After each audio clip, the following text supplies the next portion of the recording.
Kementerian Bidang Pemberdayaan Masyarakat. Kan ada Cak Imin, saya, Pak Karding, Pak Yandri, Menteri Desa, Pak Rifki, Menteri Ekonomi Kreatif, Gusipul, Menteri Sosial, dan Pak Maman. Sudah. Berarti fokusnya tentang apa tadi, Pak? Tentang semua total itu, pemberdayaan masyarakat. Bagaimana negara hadir untuk bisa meningkatkan kesejahteraan masyarakat. Sesuai tugas. Ada banyak banget. Nanti biar Pak Caimin. Makan bergizi, Pak? Iya, termasuk termasuk. Stunting? Nanti bukan makan bergizi. Satu-satu dong. Kamu gimana saya mau jawab? Saya belum jawab. Kamu udah tanya. Mana aja, jawab yang mana aja. Ya, kamu saya jawab tanya kamu aja deh. Apa? Ya soal makan bergizi gimana bagaimana peran desa, peran koperasi, peran BUMDes dan sebagainya. Apa? 6 Januari. Itu enggak detailnya nanti BGN. 6 Januari apa pelaksanaannya? Pelaksanaan 6 Januari. Dan kita kementerian kita memang bertugas untuk juga untuk bantu. Sudah 100% Pak. Mesti tanya ke BGN. Kan supporting apa? Kita kan supporting sistemnya. Kalau dari koperasi Koperasi ada data kita sudah menyampaikan ada 1.923 koperasi yang siap menampung, siap berkontribusi dalam penyelenggaraan makan bergizi gratis. Ada datanya kok. Itu termasuk koperasi telur berapa, koperasi sayur, beras, koperasi ikan dan sebagainya. Gitu ya. Mas, tadi kan ada Mas Wapres juga di dalam. Ada semuanya. Ada. Tadi kita bertuju Pak Presiden, Pak Wapres dan Pak Sekap. Mas Beliau dilibatkan untuk in charge juga di program atau seperti Jadi apa? 1.900 itu total dari semua komoditas itu tadi? Ya ada 1.923 koperasi yang siap ikut terlibat dalam bagian dari supporting untuk makan bergizi gratis. Masuk konsepnya kayak gimana tuh keterlibatannya? Ya membantu misalnya koperasi peternak telur, membantu menyediakan telur dan sebagainya. Oh iya, termasuk desa itu. Desa juga BUMDes sudah menyiapkan semuanya. Kita di 29 provinsi ya. Pak, sudah dihitung perputaran transaksi? Ini kan gini, ini kan baru jalan. Bagaimana kamu mau putar transaksi, orang jalan juga belum.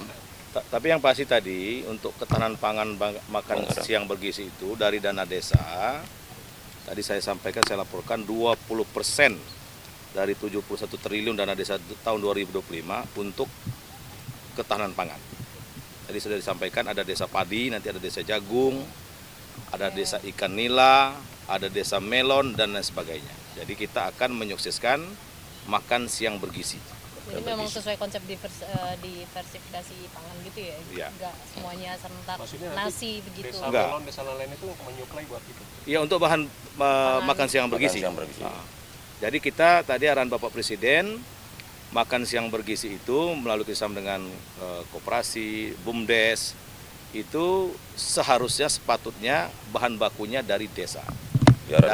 Tidak impor. Jadi arahan Presiden ini harus bahan bakunya harus dari Indonesia, ya, dari desa, sehingga bisa menggerakkan ekonomi masyarakat. Bukan impor. Nah, bahan bakunya bukan impor. Ya. Kalau susunya Pak, Ya nanti itu kan BGN yang itu teknis sekali, itu BGN. Kalau tanya yang begitu mesti BGN, jangan ke kami. Gitu loh. Apa? Enggak, kalau susu kan udah jelas. Koperasi susu itu identifikasi kita kan ada 1,3 juta liter per hari kemampuan koperasi susu Indonesia. Senasional ya? Jadi 1,3 juta liter per hari. Kalau katakan satu orang minum susu 200 ml atau 0,5 liter, itu berarti kemampuan koperasi baru 6,5 juta penerima makan bergizi gratis. Jadi perlu ada peningkatan kapasitas. Pak, ini kan pakai produk kayak Greenfield, apakah nantinya membuat produk? Tanya ke BGN kalau yang itu. Itu polisinya BGN, bukan kita dong. Kita kan cuma nyediain Susunya aja. kita masuk ya. Tapi 1,3 juta tadi dipasok buat BGN, buat MBG. Kita sudah komunikasi dengan Pak Kepala BGN bahwa koperasi siap sekitar 1,3 juta liter per hari. Terutama Jawa Timur ya. Jawa Timur sudah menghitung itu semua susu se-Jawa Timur dipakai untuk program MBG cukup. Cuman kan provinsi lain enggak. Ya itu nanti strateginya kita diskusikan lebih lanjut. Ya. Mas, sedikit mungkin isu lain ini mengenai Jangan. ini Pak Jokowi dapatkan award Nggak usah dijawab di situ. Nggak boleh dijawab. Ini ya gitu. Yang terkait punya saya ya. Iya. Jadi tadi soal pekerja migran, salah satu keputusannya adalah pekerja migran ini akan menjadi diplomasi ekonomi luar negeri oleh pemerintah. Jadi setiap presiden ke daerah negara-negara mana itu akan menjadi bagian dari yang dibicarakan. Yang kedua, kita harus memperbaiki vokasinya sehingga kemungkinan pemerintah akan mendirikan pusat vokasi sekitar 100 Bang Andi, lembaga stasiun. izin. Ya, Tadi sebagai PNV Gus ya. Tadi kan soal makan bergizi gratis atau seperti apa yang di highlight di beberapa tadi Gus? Ya, hari ini kita rapat koordinasi pemberdayaan masyarakat diikuti oleh Menteri UMKM, Menteri Koperasi, Menteri Perlindungan Pekerja Migran, Menteri Sosial, Menteri Ekonomi Kreatif, dan Menteri Koperasi. Kemudian Menteri Desa. Berbagai agenda pemberdayaan dimulai dari keinginan agar graduasi masyarakat miskin, mulai dari miskin ekstrim, miskin menjadi berdaya mandiri. Dari sana ada banyak isu-isu yang harus ditangani cepat.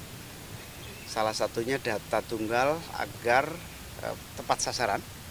Yang kedua, meningkatkan kapasitas usaha kecil menengah dan koperasi dengan memberi kapasitas kemampuan, kemudian bahan baku, holding antar UMKM akan kita lakukan agar usaha besar bersinergi kolaborasi dengan UMKM. Lalu kita juga akan melakukan atas perintah Pak Presiden meningkatkan kapasitas dan kemampuan para pekerja migran yang ke luar negeri. Insya Allah akan dibangun paling tidak 100 balai latihan kerja baru untuk pemberangkatan persiapan jabatan tertentu kualitas standar skill dan vokasi yang disiapkan khusus melalui 100 balai latihan kerja baru.